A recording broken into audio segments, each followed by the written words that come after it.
Vanilla World of Warcraft is a version of the game that people have been coming back to now for closing in on 2 decades. At this point, it's proven itself as a truly timeless game for so many of us around the entire world. It was the version of WoW that started off this crazy journey so many years ago, and on its re-release in 2019, it once again dominated the whole gaming market for a second time. And whether you compare Vanilla to its other options within the MMO genre, or just to other WoW expansions, it just does certain things differently. Vanilla was and still is really a unique experience. But what exactly sets it apart? What are the main things that this version of World of Warcraft isn't shy to do, which typically games these days are? Well, that's what we're going to be talking about today. 10 of the ways which Vanilla plays that make it, well, the vanilla World of Warcraft experience that we know and love. I did try to put these in order as well, but each one, although not as gameplay impacting as the next, does seem important to the overall pacing and just the feel of the game. So with that said, these for me are the top 10 things that make vanilla vanilla.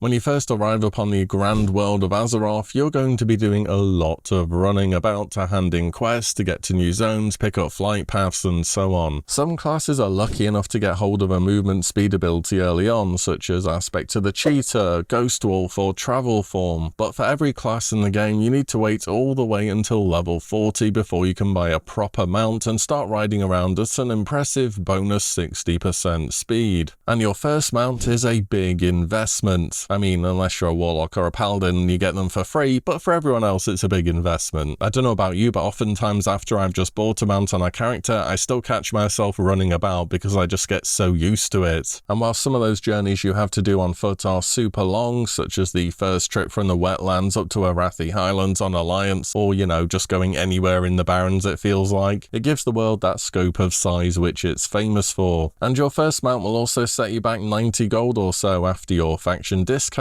and if you haven't been particularly careful with your gold up to level 40, you probably won't even be able to afford it for some time. I'd say on a regular playthrough on a first character on a fresh server, most people are getting their mounts somewhere between level 44 to 46. That wouldn't be unreasonable. To really be able to get it at 40, you have to have it in mind from the beginning and work towards it, use the auction house, send things to your bank alt, and so on. And that's even before we get to level 60, where your epic mount is going to set you back a crazy 1000 gold. But the thing is, the game isn't afraid to have you run around on foot for ages. I mean, experience-wise, level 37 is about a third of the way to 60, and 44 is about halfway. So just on experience alone, you can tell how much of the game you're going to be running for. But I think that time you spend on foot running around the world is super important for vanilla, for the world building, for the importance on planning where you're going to go, for PvP, and so much more. And so that is why I think it was worth a mention here. Next up is something that we will all run across during our time playing WoW, and those are of course item upgrades. In vanilla you start with essentially nothing and have to work your way up from great quality trash items all the way to epics. And the quest rewards and upgrades in vanilla can feel like a big deal simply because there's such a massive disparity between the power level of different items that you are rewarded. I mean, for example, this quest gives you a cloth chest with strength on as a reward. By the way, this is from quite a long quest chain that has you going all around the world. Or maybe you get a plate item with a bunch of spirit on. You kind of ask yourselves, what exactly were the devs thinking here? And whenever I say this, I always hear somebody saying that the devs wanted you to be able to distinguish between the good and bad items. And man, did they go all out on bad items, so you really get to see them a lot. I mean, to be fair, spirit is actually a half decent stat when you're leveling early game, but it does fall off unless you're a class which really benefits from it, such as a Shadow Priest. Then again, in a sea of items with highly questionable stats for flavour, there are also some massive upgrades which you will equip as soon as possible, and you'll probably keep them on for about 20 levels or so. Think of the Seal of Rin from the long quest chain on Alliance, the Whirlwind Axe from the Warrior exclusive quest, or the Rune of the Guard Captain from that Horde quest in the Hinterlands. Going out of your way for those big quest rewards is most definitely worth it in vanilla, and you really feel the power of your upgrades when your abilities start hitting that much bit more. and having gone on that journey to get them, instead of just going to the auction house and pressing buy, makes them feel even more satisfying to get. And this trend of items being massive upgrades definitely continues at endgame too, with certain items being constantly in high demand, such as Ring of Acuria, Onslaught Girdle, Chromatically Tempered Sword, Drakefang Talisman, and so many more. Huge item upgrades are a big part of vanilla, and you really feel when you get one. Next up is regarding classes, and specifically those little things that each class has which, although they tend to rarely be useful, are small bonuses which make them what they are. I'm talking about things such as water breathing or walking on the Shaman, detect invisibility on Warlock, divine intervention on Paladin, or eagle eye on Hunter. Quite a few of these flavour type abilities were just ideas that were had during earlier stages of World of Warcraft's development, but were left in the game because they added that little extra bit to the feel of each class within the game. And understanding these niche abilities and knowing how they can fit in your class's total toolkit can absolutely make a difference. When I'm playing a Shaman, I always ensure I have a stack of each reagent so I can water walking or breathing. There's plenty of underwater quests. Detect invisibility on the Warlock can be used to see enemy patrols before they end up chain pulling and causing a disaster in dungeons such as Diamond West. Divine intervention is a good last resort when a wipe is occurring so you can save a healer and begin resurrecting. And Eagle Eye on a Hunter is super useful for finding patrolling mobs or rare spawns within a zone. I mean, speaking of unique class abilities, you can even change your character's language to speak in their native tongue instead of the common languages everyone can understand. Someone out there needs to be mad enough to do a Night Elf playthrough where they only speak Darnassian, and every time they want to talk, somebody has to translate for them. Over time in WoW, Blizzard would gradually prune many of these abilities out of your spellbook as they were deemed unnecessary clutter, and then in more recent expansions they've started to add them back in again because they realised actually they're pretty cool. But at the start in vanilla, these small extra additions did feel as though they made a difference. Next, I want to talk about the open world nature of vanilla World of Warcraft. Whilst it's not by any means a full sandbox MMO insofar as you can really choose your path at all times and build anything anywhere, it certainly has a lot more choice than the expansions which follow it. You can definitely travel to areas which are high level or go into enemy territory. It's just the case the game will throw a skull level enemy at you that's going to 2-tap you, at which point you'll probably realise that you're not supposed to be there. There is also much less of a feeling of hand holding and the game putting you on a set path. This is a big difference from many games nowadays where you almost get the impression that the developers have decided you need to know where to go and what to do at all times, otherwise you're going to get bored and quit. Vanilla isn't afraid to leave matters up to the player in terms of where you'll go, what you'll do, how you'll build your character, the gear that you'll use, and so on. I mean, imagine a totally new player to vanilla who's never played it before without add-ons or guides trying to find their way through the world. When the game first launched, that's what it was like for everyone. I mean, for me at least it was, I can say that. It's not that resources didn't exist online to find things, but my internet was so bad that each internet page would take minutes to load, and I would have rather just been playing the game during that time. The freedom to just go and do stuff has also lended it quite well to vanilla's replayability, as we've seen through Blizzard's attempts on seasonal servers in Season of Mastery and Discovery, as well as players taking on the hardcore challenge. Overall, vanilla is a game that's not afraid for you to go out in the world and learn about it, and for me that's definitely been a strength. Speaking of freedom within the game and learning about it, that really brings me to my next point. Vanilla is on a surface level very simple to play, but there's a crazy amount of depth to it. I mean, for real, you can get so far in vanilla on some basic gameplay. You can be keyboard turning, clicking, the lot. And then you get to endgame raids where many classes' rotations are about 3 buttons, and if you're a caster, you literally just stand at the back and press 1 button on repeat, and that is it. You are actually playing the game in an optimal way because it's just that simple. But there is a near endless amount of extra things to know about vanilla, which of course the game never tells you. Melee leeway, the 5-second rule, how to make different macros, or, you know, the entire threat mechanic, which is absolutely core to every single aspect of PvE within the game. You have no way of knowing how it works without add-ons. You don't know good leveling routes within the game, which spec to go, which items are the best, and so on. The more you dig into it, the more there is to know about vanilla World of Warcraft. And the main point here is I feel as though it's a game which primarily rewards game knowledge over game skill. Player ability and skill can matter, of course, in certain scenarios such as PvP, but just knowing a lot about the game will serve you super well. And just when you feel like you know everything about vanilla WoW, you always end up finding something else out. So that's That's why for me, vanilla is simple to play but has so much depth to it, and it really becomes more noticeable the more you play. Next up is the fact that in vanilla we have a more dangerous open world, as well as certain elite zones which can be very difficult to solo. Fresh out your starter zone at level 6, you're probably feeling pretty confident. The mobs in starter zones move slower, they can be neutral, and they're generally pretty easy to deal with. And then you step foot in that open world and it becomes immediately apparent that you are in fact not very strong at all. Whether it's kobolds respawning in the mines in Elwyn, Defias over in Westfall, or the classic Son of Aragold death down in Silverpine, the world of Warcraft can come at you pretty fast. Most classes consider anything more than 2 mobs at once to be a serious threat in vanilla, and you'd need to use some serious cooldowns, if you even have any that is. And at times an enemy mob can just decide they're going to dodge or parry about 6 times in a row and you just lose a 1v1. And then there's mages of course who can pull a dozen things at once and AoE them down, but you know, just hero class things. But the open world is dangerous, it feels that way, and it never stops being dangerous either, right from that moment when you leave your starter zone all the way to level 60. It's things like this that make the hardcore challenge so interesting to people. There really is a constant threat of making a fatal mistake. At the same time in vanilla, there are open world elite zones to take on too, which are often great for XP and can have some nice quest rewards too. Though you're not really supposed to take them on solo, but it can be a nice test of skill to see if you can do it. Otherwise, you do as the game intends and you naturally run into other people in the same place doing the same quest and you group up so it becomes easier. This is one of the ways that vanilla encourages you to form parties and meet other people within the world, but only if you want to do so, and I think that is quite important to remember. Next is a moment that we have all experienced, I am sure, and on each character when it happens, it feels just as good as the last time. It's like a World of Warcraft graduation moment, and that's of course when you finally equip your first shoulder and helm slot items. In fact, for that matter, you don't really get neck items or rings or trinkets, and definitely not idols, librams or totems for ages either, as in the ones you equip. The difference is though, you can see your shoulder and helm items on your character, so that just makes them better, doesn't it? I mean, even around level 18 or so, you might randomly come across a common quality pair of shoulders, but it still feels good to equip them, even though stats wise they're basically doing nothing for you. As for your helm, well, that comes quite a bit later, and for a regular character you'll be seeing that somewhere between levels 25 to 30. It's the scarcity of these items at early levels which makes dungeons such as Scarlet Monastery Armory such a big deal. It doesn't have to just be your helm or shoulder items either, just getting your first bag in vanilla feels good. There's nothing like starting your first quest within the game on a fresh character and you instantly just get a 6-slot bag in your inventory. It's the true sign of a blessed character. And even in later levels when you loot a traveler's knapsack, that just feels great as well. Even if you want to sell it, you're going to get a few gold. In a game where your inventory can fill up so fast, that matters. Which leaves us with what I feel are 3 of the most important things which make vanilla what it is. So first up, I've got something which I think can be a little bit overlooked in vanilla, but for me it's always felt really important, and that's having the feeling of going back to a major town or city after a long questing trip and restocking and sorting out your bags before you're ready to head out once again. Imagine the scenario, you've been out in Stranglethorn Vale questing for a few hours and your bags are now full of random meat, troll sweat, wildvine,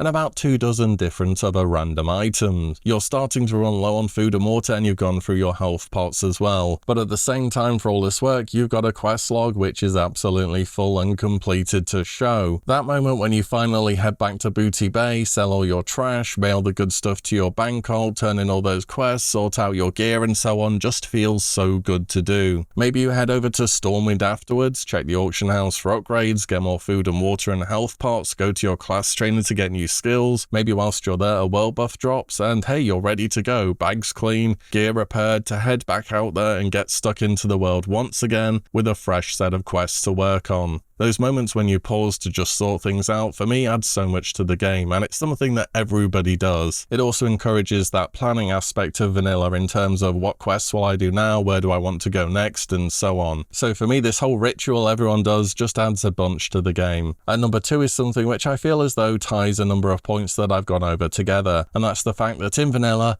leveling feels important. and it feels as though it has as much or even more at times importance than the end game. In future expansions, Blizzard started accelerating leveling a lot to get you caught up with the current expansion and into the new content as well as the end game. This started as early as midway through TBC, when Blizzard went back and reduced the amount of experience needed between 20 and 60, as well as making some of those iconic open world elite zones non-elite anymore. In Wrath, they further squished XP, added heirlooms and the LFD, and well, things just really went from there. Of course, by WoW's current expansion, you can't expect a new player to be spending 100 hours in vanilla and the same amount on each subsequent expansion, so I get why things were sped up over time, but in vanilla the world was the main character. Blizzard themselves have even said as much, and your character's progression, power gain and growth over that journey is part of what's given vanilla such longevity over the years, to the point where people are still hyped about going again on a fresh character to this day. Which means that number one, the most important thing which makes vanilla vanilla for me is, well, something no expansion can ever do, because it's the fact that vanilla is not an expansion. When you start here, you start at level 1 with nothing in your bags, barely any gear, and it's a new adventure every single time. I mean, sure, if you played the game a lot before, you can mail yourself gear, you can boost and so on, but that's up to you whether or not you want to do that. Every single player starts off in the same way in vanilla as the humble adventurer. You're a small person in a very big world, delivering letters, solving small problems, and eventually you're led to doing great things towards the end game of WoW. I mean, if you just stop and think for a moment, when's the first time you actually fight a full-grown dragon in World of Warcraft? Sure, you've got the whelplings over in the wetlands, there's drakes in Badlands, but a fully grown dragon, that's properly endgame material, such as the Green Dragon world bosses or Veilstraz the Corrupt in BWL. When expansions started, the old world felt as though it changed from the main character of the game to just an obstacle which you needed to overcome so that you could progress onto expansions and the new content as soon as possible. And when you were starting on an expansion, your character was already quite powerful with all your gear and abilities, and you just went from there. But that is not the case for vanilla, and I think ultimately having that progression path from 1 to 60 in a cohesive world is something that truly makes vanilla the game that it is. And that's it, 10 things which I think have proven their worth over the years in vanilla World of Warcraft, and have made it to this day still one of the most popular MMOs in the world. Would you replace any of these points, and is there anything else which you think is core to the world of vanilla WoW? Let me know below. And as always, thank you all so much for watching and listening in, and I shall see you on the next one very soon.